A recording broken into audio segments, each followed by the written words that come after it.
Bonjour. Merci à la centaine de personnes qui sont présentes aujourd'hui en présence de la journaliste Tal Schneider. Avant de commencer, on va aborder quelques points de logistique. Il y a des traductions simultanées en français et en espagnol. Vous pouvez sélectionner votre langue en bas. Si vous, si vous pouvez entendre anglais, vous n'avez pas besoin de toucher à quoi que ce soit. Il y a aussi des sous-titres automatiques en anglais que vous pouvez sélectionner en bas. Il va y avoir une section de questions et réponses à la fin. Vous pouvez écrire vos questions dans le chat et on essaiera d'en couvrir le maximum.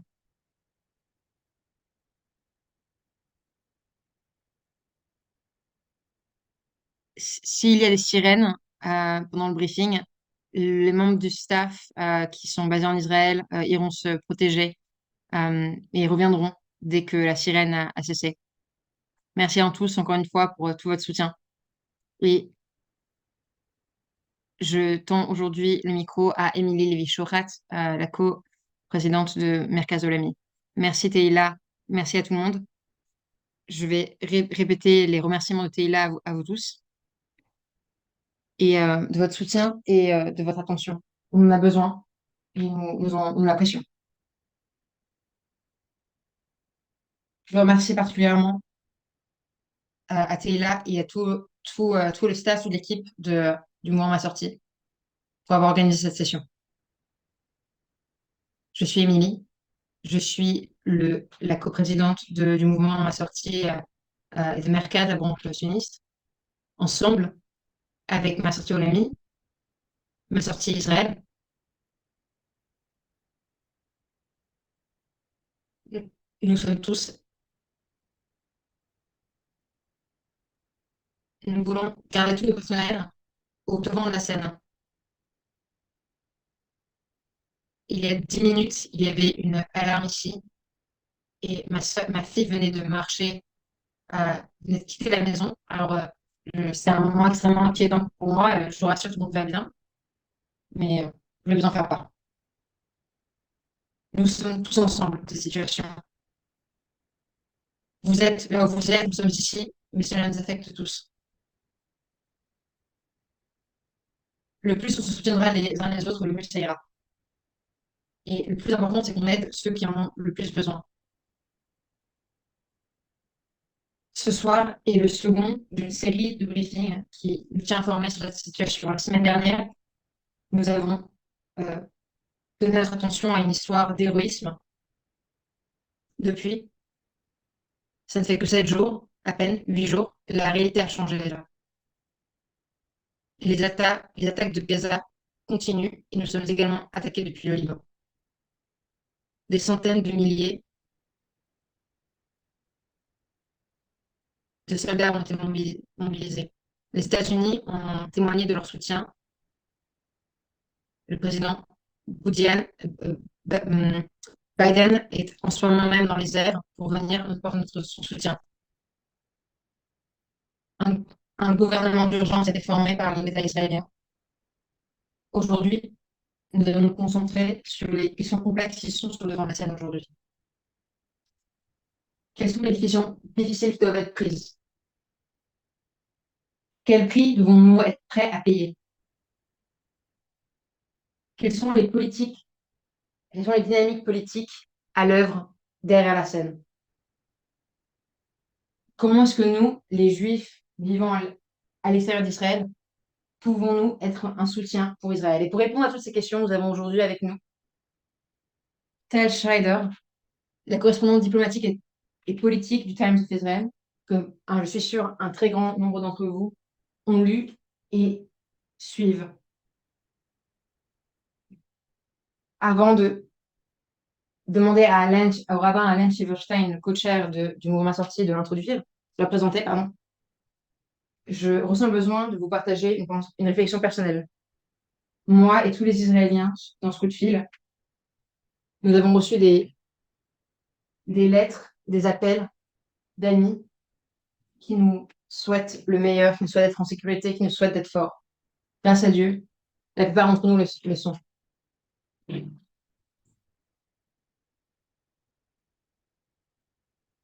malgré le fait qu'un grand nombre d'entre nous connaissent déjà des victimes. Nous trouvons chacun et chacune notre façon de faire face. Nous traverserons ce cauchemar. Nous serons différents après, mais c'est un petit prix à payer. Mais c'est un bien petit prix à payer en comparaison avec ceux qui ont perdu bien plus. Rabat Alan. Merci, Émilie. Et je remercie encore tout le monde pour participer dans ce briefing et dans ceux qui viendront dans ce temps, dans ce moment si important. Tal Schweinder est une correspondante politique, comme Émilie l'a dit, pour le Times of Israel. Elle était avant en poste à Washington, D.C. et correspondante pour le Maverick Daily en 2000, de 2004 à 2009. C'est une commentatrice euh, récurrente sur la radio et la télé israélienne.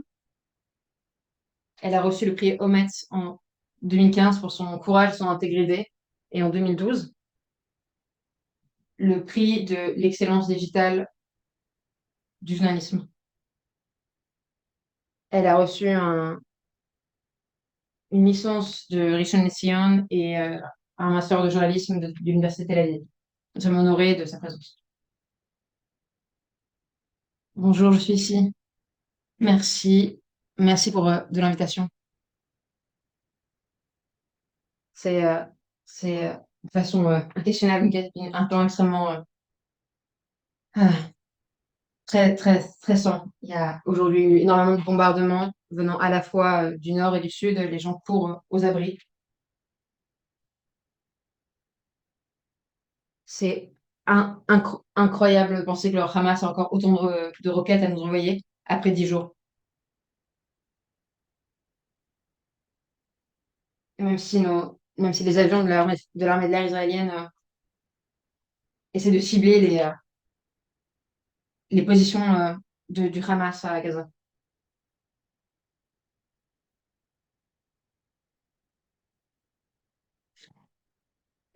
Je rajouterais sur toutes les choses qui ont été dites pour me décrire. J'habite à Ramat Sharon. C'est une banlieue de Tel Aviv. Deux de mes enfants sont dans l'armée, un dans les troupes parachutistes, et l'autre était à la maison le samedi matin, et il a été appelé à 8 heures du matin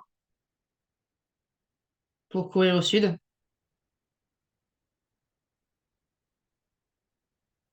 Il a passé les premiers 10 jours dans le kibbutz Be'eri, d'abord à Sderot et ensuite à kibbutz Be'eri.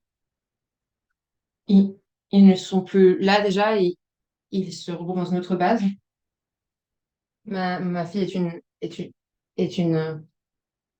est 2 mois a rejoint les tanks. On a un peu moins peur pour elle, elle est dans une zone qui est plus sûre, comme vous pouvez le deviner.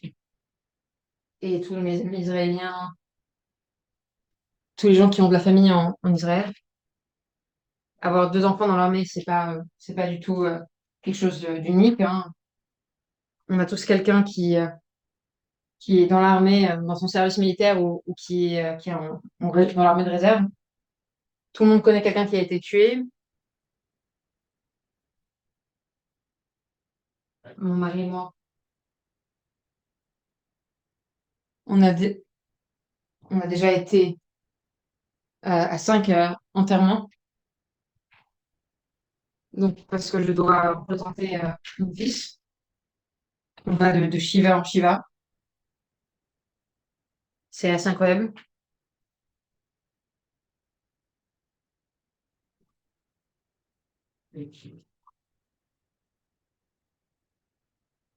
On ressent probablement ce que les gens ressentaient pendant la guerre de Yom Kippour il y a 50 ans.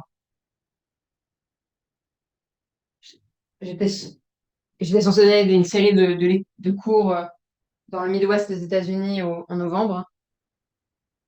Le sujet du cours était la société d'Israël aujourd'hui, 50 ans après la guerre de Yom Kippour. J'ai évidemment annulé toutes ces conférences. C'est vraiment assez incroyable. de là, je vais amener au sujet de la conversation d'aujourd'hui. Vous le savez, le président Biden euh,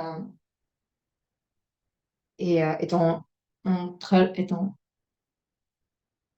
est dans l'avion pour aller en France. Il commence à 10 heures mercredi avec un rendez-vous. Ensuite, il va en Jordanie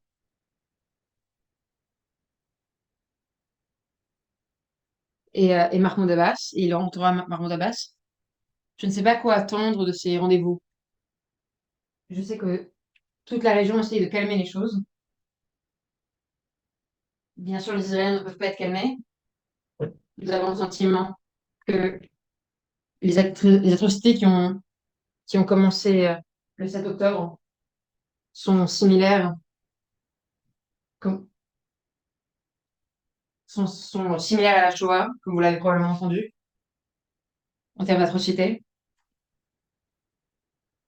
L'organisation terroriste du Hamas continue à essayer de terroriser des vidéos de tout ce que vous pouvez imaginer.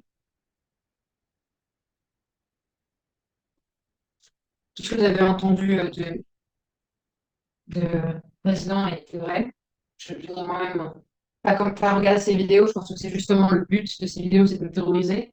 Donc, il faut aussi ne pas les regarder. Mais euh, je n'ai pas pu ne pas voir les vidéos des premiers captifs. Hier, une très jeune femme du nom de Mia Shem, elle a apparu à la télévision.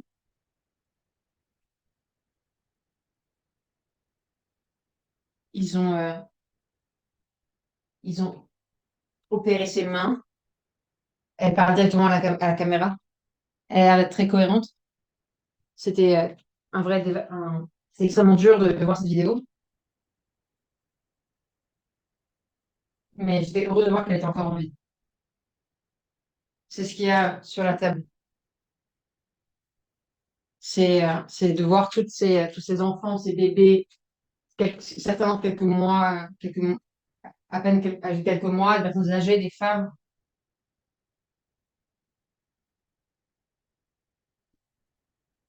On a un problème diplomatique et militaire avec ce qui se passe en ce moment à Gaza. Euh,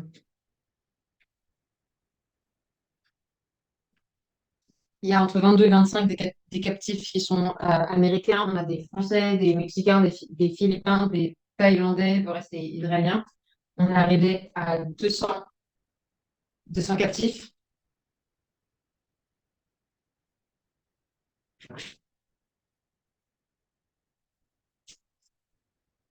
On sait que certaines familles ont plusieurs captifs. Alors, c'est pas très clair si le chiffre de 99 ou 200 correspond au nombre de captifs, au nombre de familles touchées. On a tout. On a 300 morts. Ils ont beaucoup de mal à identifier les corps. On ne sait pas exactement combien il y a de personnes qui sont encore disparues à cause de ces problèmes d'identification des corps. Dans les 10 derniers jours, l'élection de Joe Biden, et je crois que beaucoup de gens ont regardé ce discours qu'il a donné, qui était très encourageant. Entre 4 et 5 millions de personnes en Israël ont regardé ce discours live. Donc, le fait qu'il vienne ici en personne est évidemment un signe très fort, hein. Le chancelier allemand est ici aussi. Le président français va venir dans les jours qui viennent. Ce, ce, Cela donne à tout le monde occidental que il y a la bonne approche.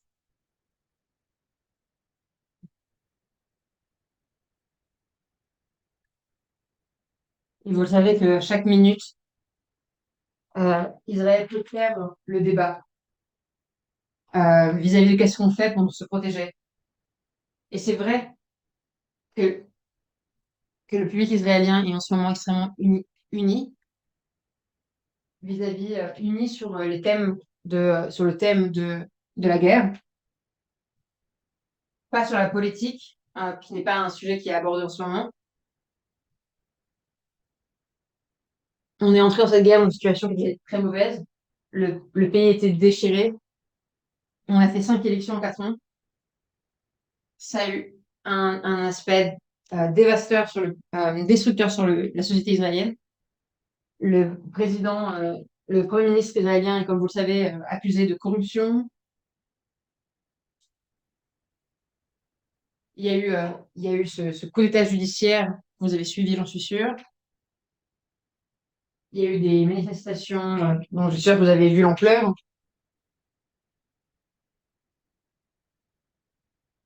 Chaque samedi, les citoyens israéliens étaient dans les rues. On n'avait jamais vu quelque chose comme ça en Israël.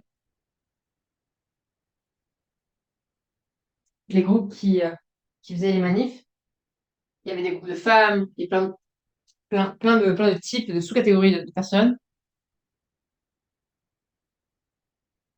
se sont transformés en quelques heures en opération de secours. Et, et toutes ces capacités d'organisation ont été gagnées pendant ces mois de mobilisation, ont été immédiatement tournées en des capacités à sauver. Et on parle de 25 000 personnes qui ont été sauvées par par des voitures communes de la région. Alors que l'armée israélienne n'était simplement pas présente. Certains tués ou certains simplement pas mobilisés. Les gens de la société civile ont sauvé beaucoup de personnes. Ils ont organisé des hôtels, des donations. Il y a 600 personnes de Ofakim. C'est pas une ville qui est vraiment sur la limite avec Gaza comme Sderot, mais Ofakim a été bombardée, a été attaquée et occupée par les terroristes. Il y a eu 40 personnes qui ont été assassinées ce Shabbat matin. Quelqu'un qui faisait son jogging, quelqu'un qui promenait son chien, enfin, des gens qui allaient à la synagogue. Ce groupe de volontaires qualifiés,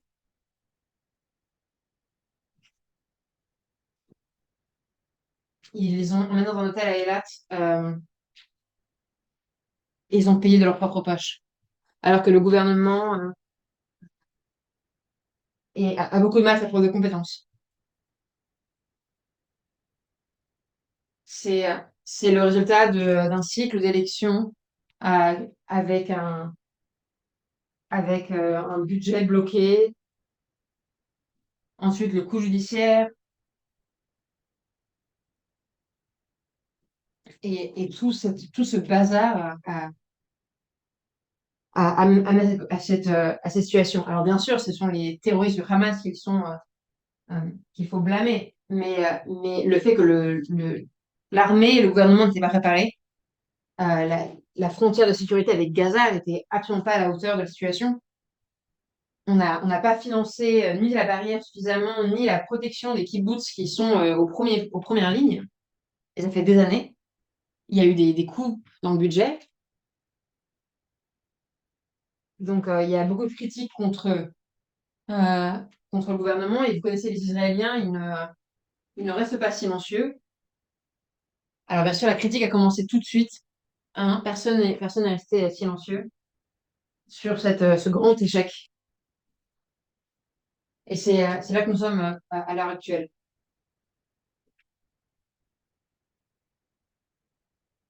Le Premier ministre ne cesse de rencontrer tous ces grands leaders étrangers, ce qui est très bien à mon sens.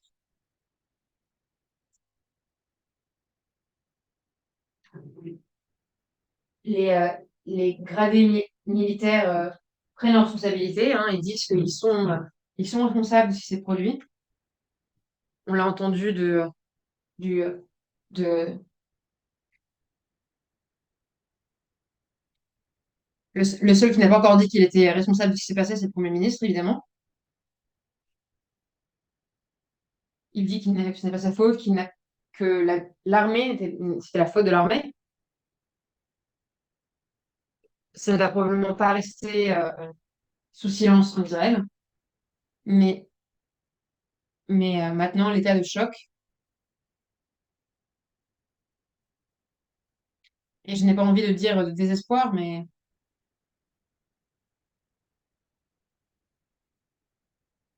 de sentiments de dévastation. Les gens, c'est encore très très frais, les gens vont encore à beaucoup de,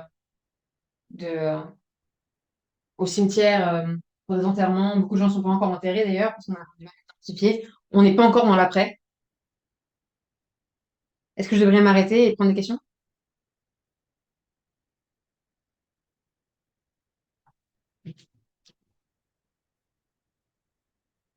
On peut déjà ouvrir pour des questions.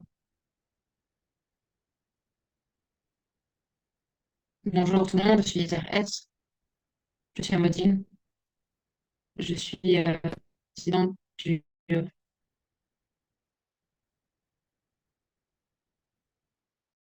la classe.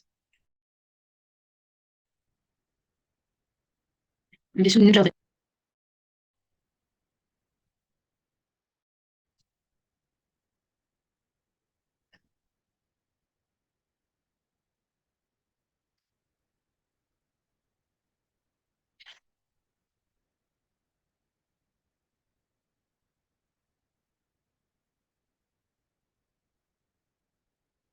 Je suis curieuse de savoir, après tout ce que vous avez dit, est-ce que-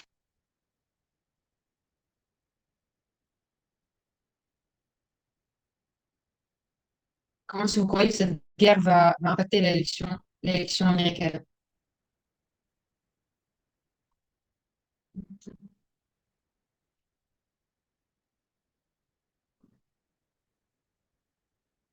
J'ai j'ai vu j'ai vu le compte de Trump il y a une semaine, je n'avais pas y croire. Je n'avais pas croire dire ces choses-là. Si, si, si- il disait à quel point il trouvait Netanyahu très décevant.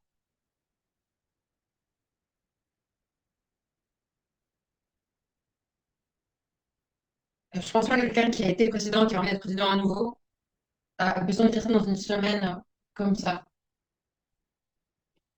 Le Hezbollah est tellement smart, le Hamas est tellement fort, c'est vraiment pas quelque chose on attend d'un candidat à la présidentielle américaine. La position de Biden lui a apporté beaucoup de soutien ici, mais nous ne votons pas pour la présidentielle américaine. Et, et je ne sais pas dans quelle mesure est-ce que les Américains votent sur des questions de politique étrangère.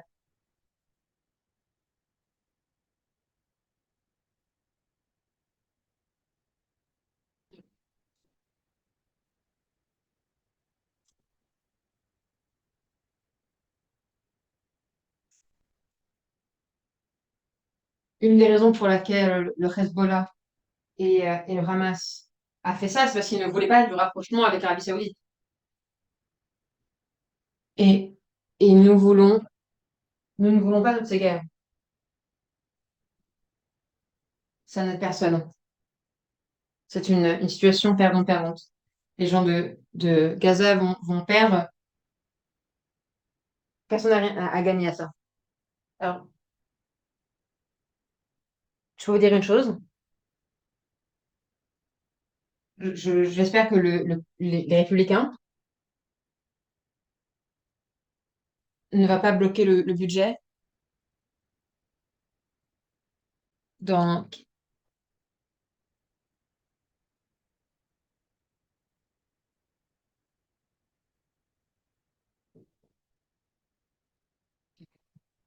parce qu'on sait que les Ukrainiens ont grand besoin d'aide et nous aussi.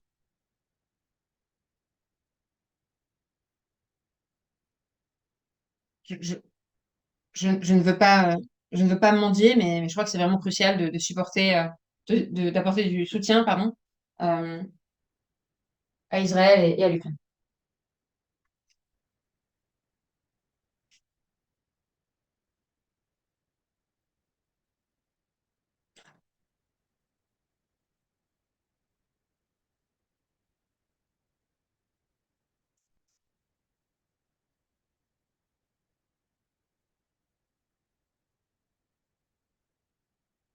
J'ai beaucoup de connexions en Israël. Israël, les Israéliens, les Israéliens ont apporté beaucoup de soutien à Trump. Est-ce que vous pensez que ça va changer quelque chose? Ils ont eu un président très fort. Il y a un, il y a un grand vide dans le leadership en israélien. Et ils ont regardé Trump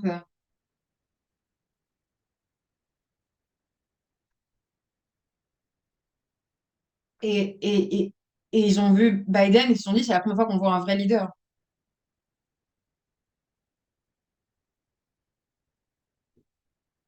Le fait qu'il se lance à 100% là-dedans. Blinken était ici 2 fois.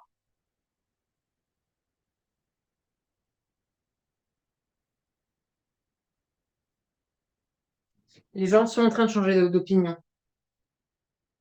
Ils ne sont pas encore complètement conscients de ce que Trump a dit au début de la guerre.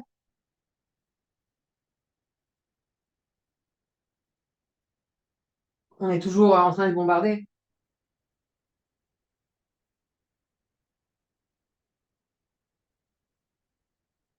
C'est vrai que Trump a fait de très bons scores ici, mais depuis l'attaque sur le Congrès en, en janvier 2021, ça fait bientôt 3 ans, les gens ont un peu changé d'opinion. Ils ont commencé à le voir sous un jour différent. Mais je ne peux pas vous garantir que l'opinion israélienne va changer profondément, mais euh, Biden est en train d'amasser un soutien impressionnant. Les gens sont sous choc qu'ils viennent en pleine guerre. Parce que les attaques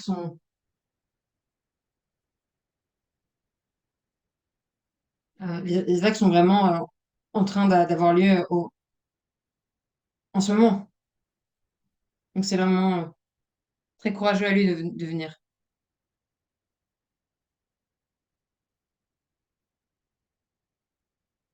Biden a peut-être ses chances et d'essayer de devenir président ici.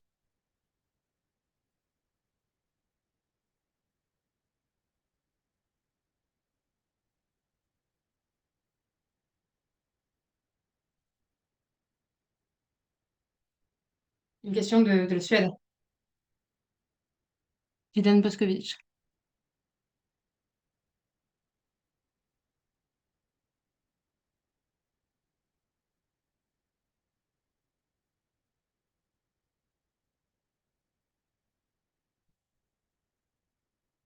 Yes.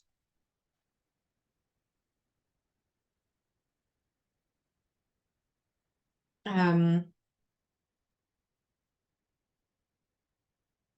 Ma question, est-ce que la, l'équilibre des pouvoirs va changer à la fin de la campagne?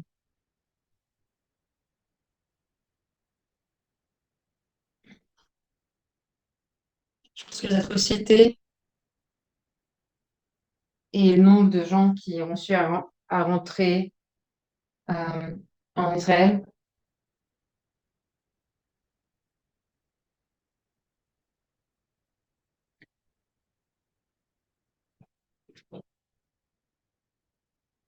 Israël avait l'air très faible, très peu préparé. Le Shin Bet, le IDF, tout ça.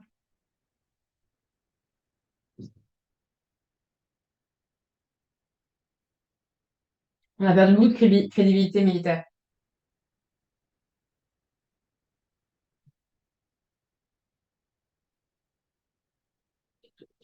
Je pense pas que la Jordanie va changer de position.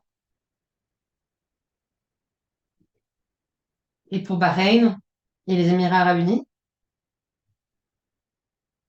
ça fait 20 ans qu'ils sont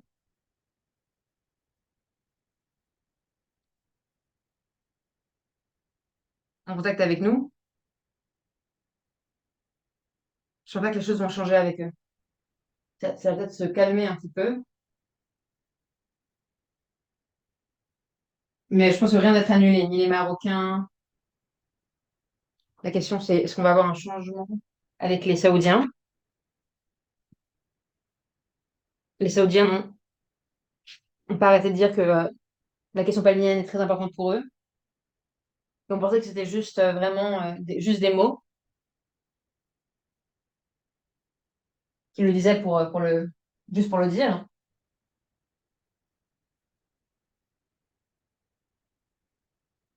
Ils ont leurs intérêts économiques à l'esprit. Ça fait presque maintenant depuis 2 ans. Donc c'est un peu dur de prédire ce qu'il va y avoir maintenant. Mais n'oublions pas que les Saoudiens vont peut-être connaître un changement de leadership parce que le roi est très malade. Et le prince, c'est vraiment celui qui gère les maths.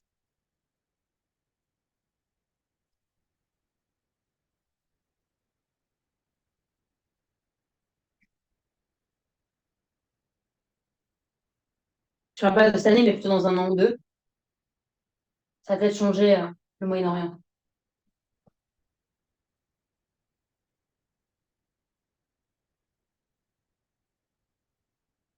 On est trop à l'intérieur.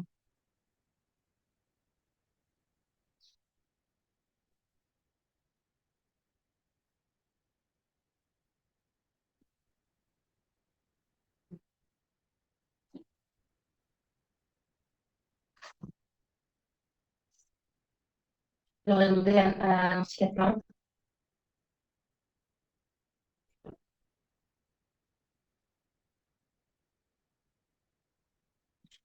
J'ai j'ai écrit beaucoup de choses dans le chat et je ne vais pas prendre trop de temps.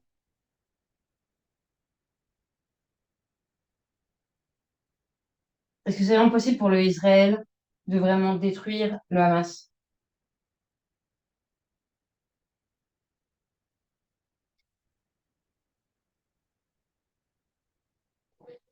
Est-ce que Gaza peut être rendu une zone internationale? Si, si on, si on arrive si on arrive à neutraliser le Hamas, qui pourrait être en charge à Gaza? Alors, le problème, c'est que je pense qu'on peut arriver à détruire le leadership du Hamas. Le problème, c'est que quand on coupe une tête, une autre repousse.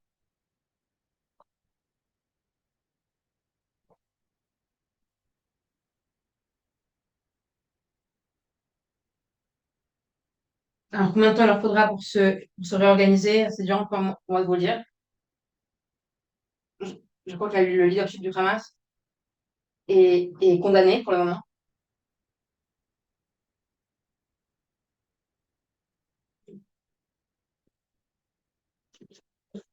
Je pense qu'ils vont probablement plus. Je pense ils sont condamnés.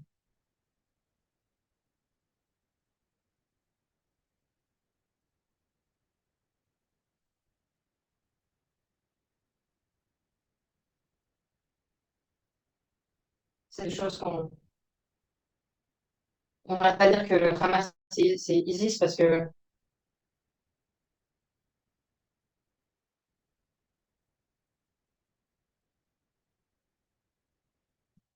quand on a un terroriste, on a un terroriste, mais en fait, il y a des nuances.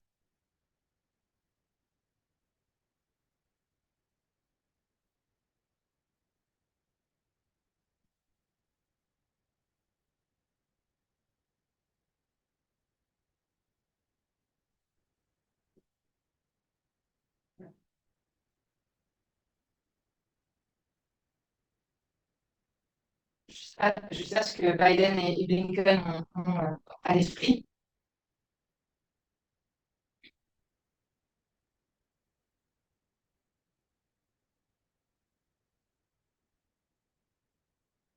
Il y a des leçons de aucun réfugié. Gaza a une frontière avec l'Égypte. Et j'ai parlé avec des diplomates égyptiens.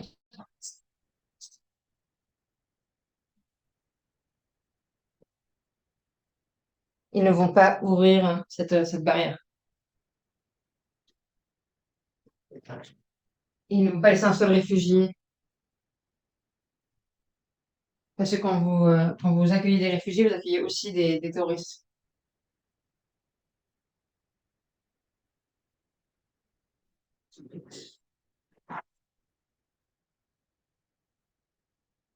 Donc, ça arrive des rapidement.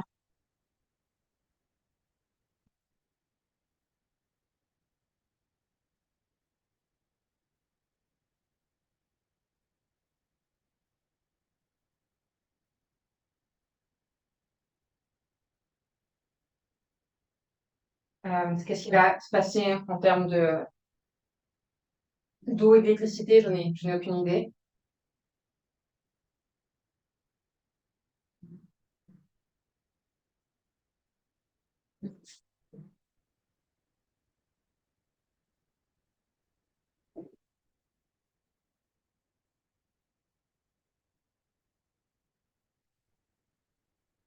Ce n'est que quand Israël a dit qu'il laisserait l'aide humanitaire entrer à Gaza, que Biden a accepté de venir en Israël. Ils vont s'asseoir demain dans ce cabinet du régime et ils vont essayer d'arriver à trouver une solution.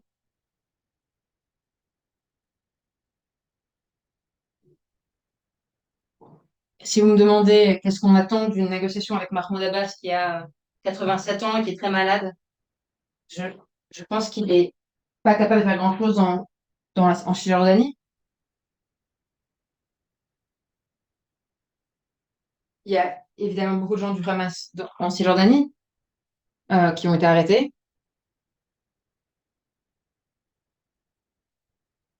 Si Biden a une bonne idée pour la région, Bi- Biden connaît vraiment très bien la région. Je pense que j'ai jamais vu un politicien américain qui connaît aussi bien la région, mais c'est les intérêts américains. Ils veulent pas une guerre régionale. Ils veulent que ça s'arrête.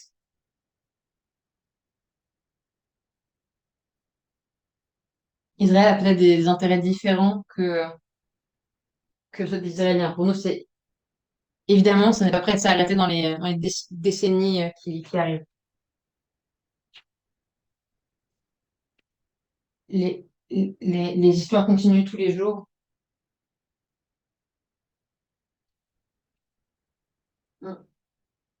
On entend les histoires de comment est-ce que les gens ont réussi à sauver leur vie.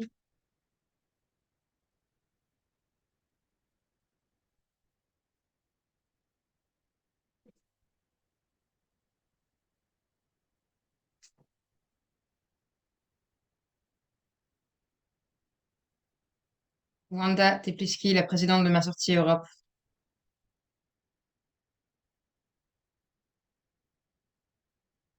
On vous envoie notre soutien à vous tous qui vivez en Israël en ce moment.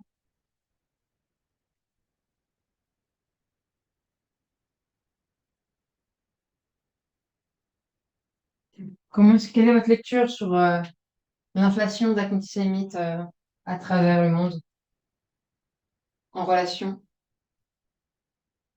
avec les...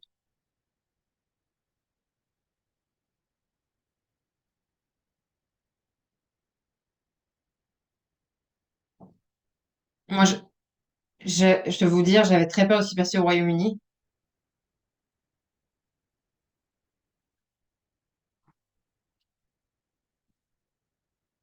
Je suis très heureuse que le Premier ministre britannique soit en route pour ici. Ce sera sa première visite ici.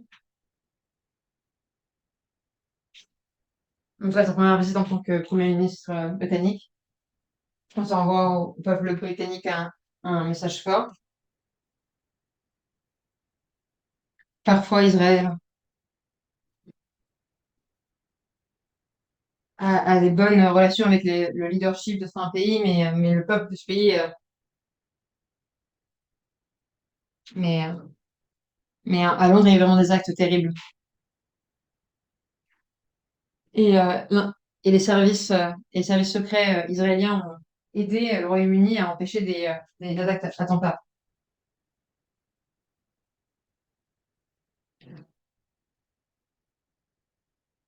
J'espère que le leadership britannique sera capable d'expliquer au peuple du Royaume-Uni ce qui se passe véritablement ici.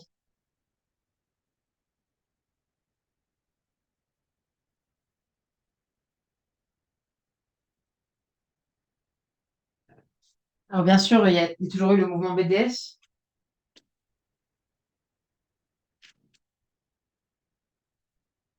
Il y a le BDS sur les collèges, sur les universités.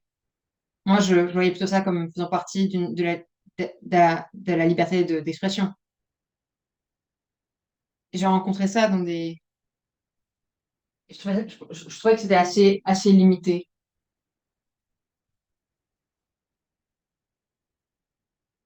Et la plupart de ce mouvement BDS utilisent des softwares israéliens pour faire fonctionner leur site. Alors ça m'a toujours fait un peu rire. Mais ce qu'on voit à Harvard, par exemple, avec l'université,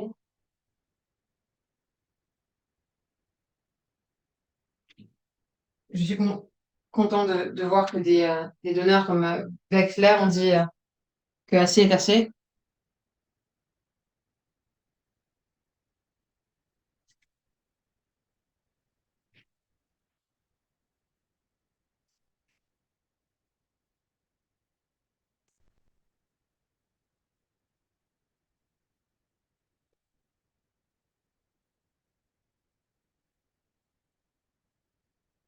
Nous avons des bonnes organisations et du pouvoir, nous les juifs de diaspora et d'Israël, et nous pouvons, même si je suis pas content avec notre gouvernement, mais on a besoin de protéger le peuple. Ce qu'on a vu dans le Sud, les gens qui ont été exterminés dans le Sud étaient des libéraux, des gens de gauche, des gens progressistes qui voulaient vivre en paix avec les Palestiniens. Leur, la mission de leur vie était de construire cette paix. C'est très triste qu'on soit arrivé au stade où on ne peut même pas en parler aujourd'hui. Parce qu'on démonise, on diabolise le peuple israélien depuis des décennies. Nos prochaines questions pour Harry Schweitzer.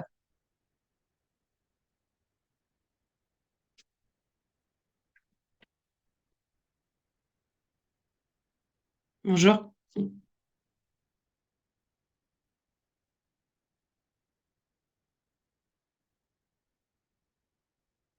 sais pas si vous avez pu lire les op-eds du New York Times.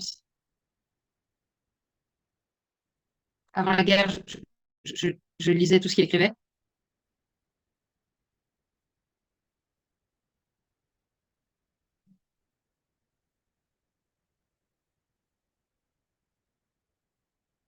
J'ai pas lu ce qu'il a lu ces derniers jours.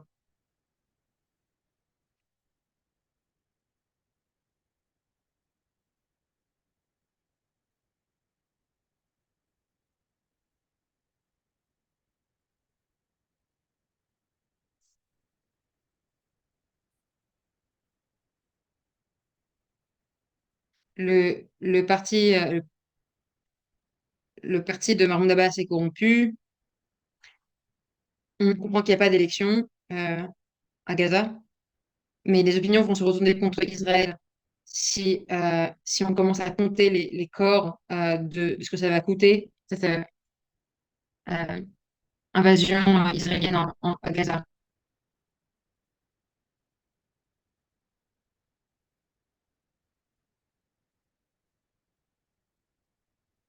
Je connais personnellement des gens dont les enfants ont été kidnappés.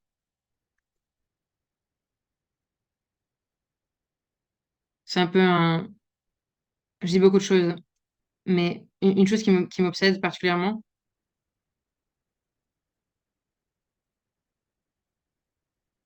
c'est ce qui s'est passé à Shabbat.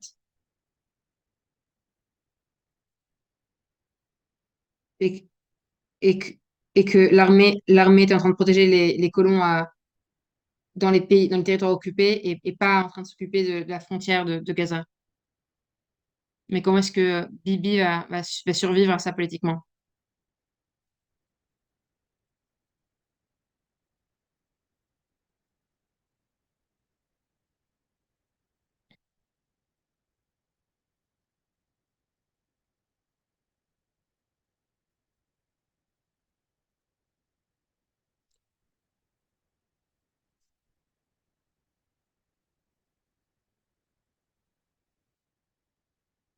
Il y a une chose avec laquelle je suis vraiment d'accord avec vous,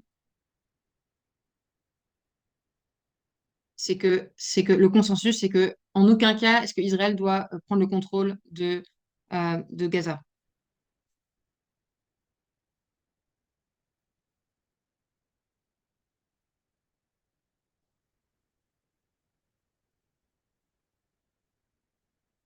La plupart des gens ne veulent pas la situation de conquérir et de rester. Ils espèrent. Ce n'est pas l'intention. Mais je pense que le fait que Benny Gantz ait rejoint ce cabinet va nous assurer que ce gouvernement ne va pas entrer et rester dans Gaza. Ils vont probablement assassiner le leadership de Hamas. Gaza, c'est une ville souterraine. Moi, je ne suis pas une spécialiste de la stratégie militaire.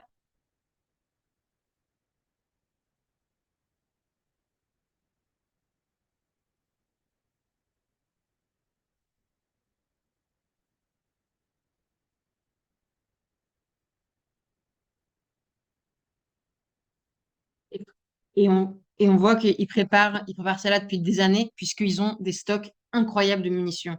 Il faut qu'on arrive, il faut qu'on arrive à détruire ce stock, parce que sinon on va continuer à être bombardé.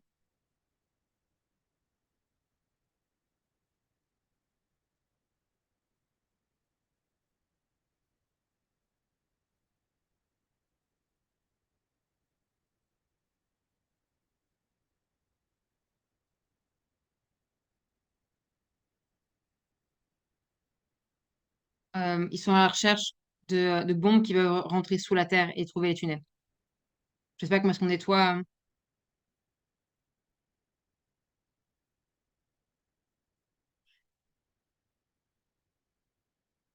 Pourquoi, pourquoi est-ce que, pourquoi est-ce que les gens ne descendent pas dans le sud, les gens de Gaza? Parce que le Hamas les empêche de bloquer les routes.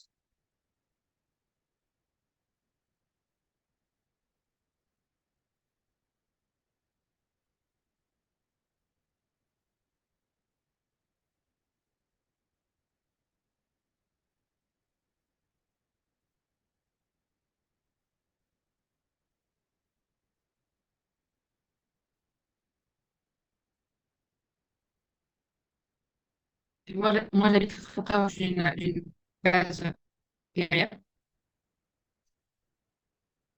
et j'ai entendu que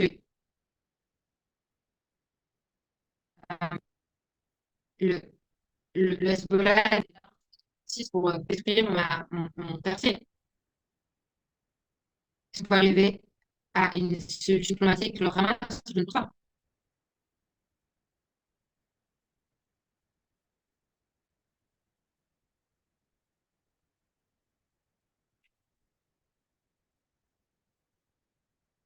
Moi, c'est vrai que les films, franchement,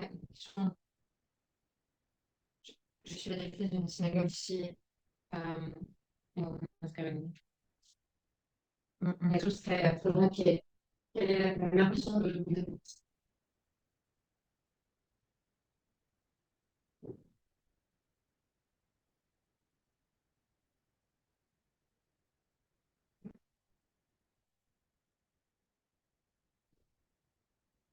Alors, merci d'essayer d'aider.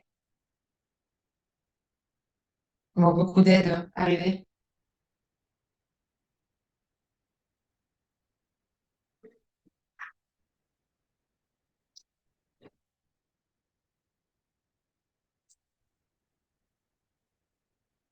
Une mère dont les enfants sont très proches de mes fils.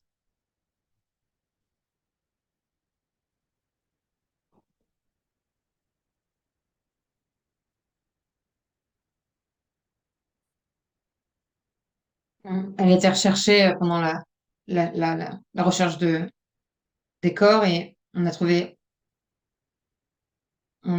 on a trouvé son corps. Elle a été enterrée jeudi et la Shiva est demain. Elle est de mon quartier. Et des gens du Royaume-Uni m'ont écrit C'était une mère célibataire de 3 enfants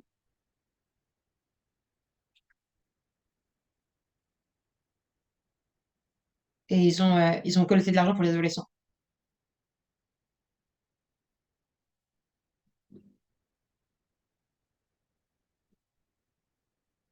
Il y a beaucoup, beaucoup d'opérations en ce moment, beaucoup, beaucoup de générosité, beaucoup de d'ONG.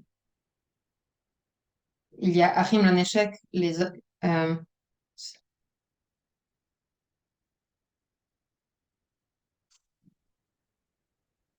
et, et ils ont essayé de sauver, sauver des gens du festival. Parce que vous savez, ils ont essayé de courir partout dans le désert pour se sauver.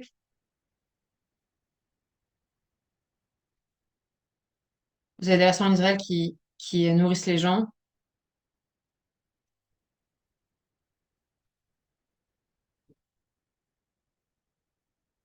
Les femmes qui portaient les costumes rouges pendant les manifestations. C'est une organisation d'aide aujourd'hui. Elle court d'abri en abri pour apporter de la nourriture, des vêtements. Les réfugiés du sud d'Israël ont quitté leur maison avec rien, avec pas de téléphone, pas de. Ils sont partis en sous-vêtements de chez eux. Ils n'avaient pas de shampoo, de shampoing, pardon.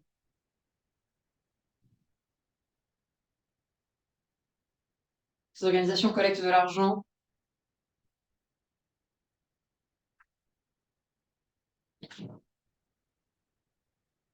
Nous avons 100 000 personnes qui sont réfugiées, qui sont pas chez eux. Ah, bon, on parle. Ils sont pas dans des camps dans le désert, mais ils sont dans des hôtels, sans téléphone, sans ordinateur pour les enfants. Les maisons ont été brûlées pour certains d'entre eux.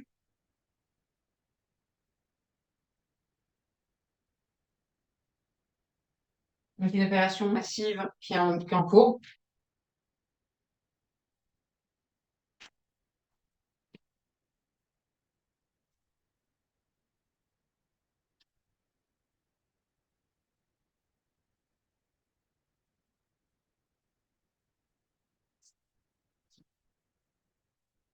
Mon mari a travaillé, c'est un avocat.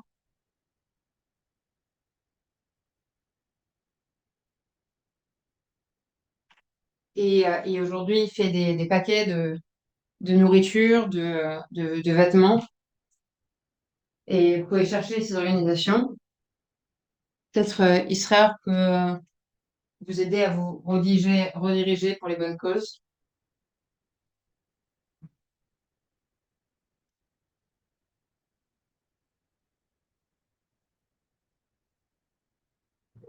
Ces organisations étaient complètement contre le gouvernement avant.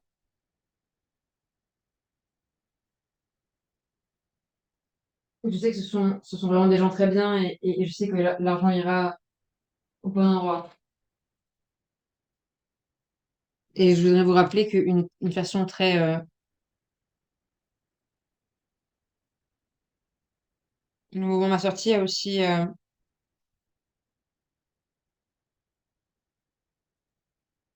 Vous pouvez travailler avec votre fédération locale.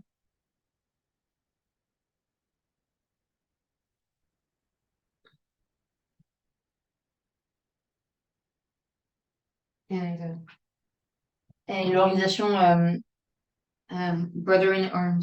Ça, ce seraient mes trois options.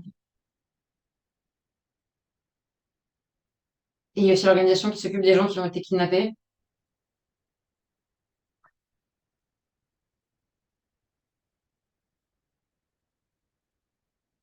Il y a un site web pour tous les gens kidnappés.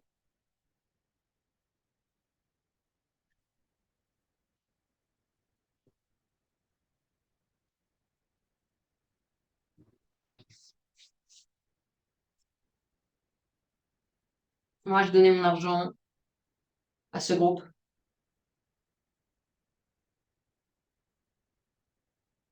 Et j'ai aussi donner de l'argent au mouvement de kibbutz, de tous les villages.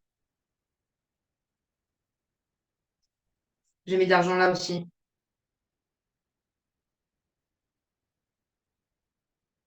Et je vais essayer de donner de l'argent pour eux. Euh,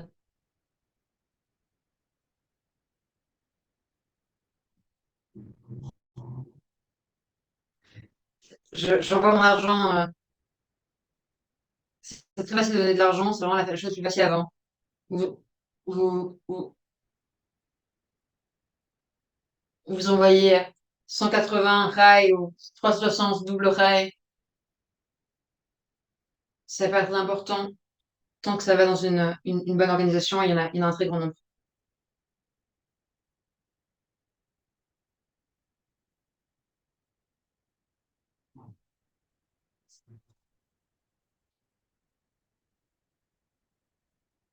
Et on a aussi lancé une opération aujourd'hui pour ceux qui ont des maisons de vacances. À- à- Quand les maisons de vacances, on sera responsable, nous, organisation Génie mondiale, que l'appartement sera vendu dans des très bonnes conditions. Si quelqu'un ici a un appartement de vacances en Israël,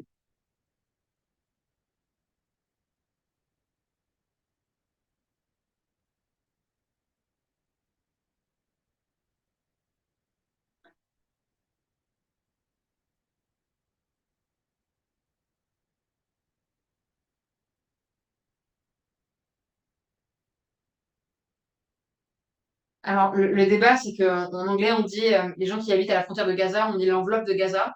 Et Tal Schneider faisait remarquer que les gens qui habitent à la lisière de Gaza ne souhaitent plus être appelés les gens de la frontière de Gaza, mais plutôt les gens de la frontière d'Israël, ou les gens du, de l'ouest du désert du Negev. Donc nous avons des participants de tout le monde aujourd'hui. Votre présentation a été traduite dans plusieurs langues. Et nous savons que dans toutes les langues que nous parlons dans le sens du soutien à Israël.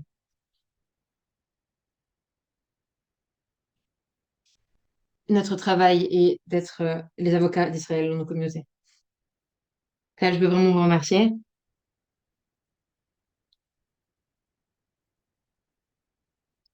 d'avoir partagé votre compétence professionnelle et votre perspective en tant qu'Israélienne et en tant qu'experte.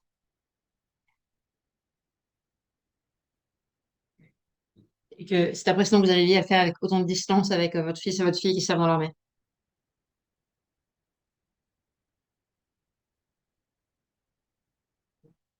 tout en regardant les roquettes tomber à la télévision, comme tous les Israéliens aujourd'hui. Et c'est vraiment notre responsabilité à nous, en dehors d'Israël. Est-ce que je peux dire une dernière chose? Je voulais vraiment dire à tout le monde que nous sommes vraiment euh, très, très reconnaissants de votre soutien et qu'on prend et que vraiment ça vient pas de soi et qu'on est vraiment plein de gratitude.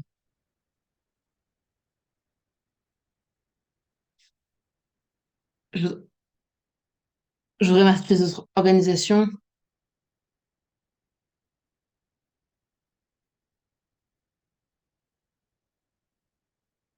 Je remercie vraiment notre équipe.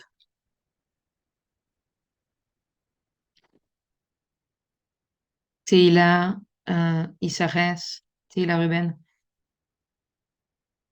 Et je vous invite à venir voir les autres briefings pour vous maintenir informés.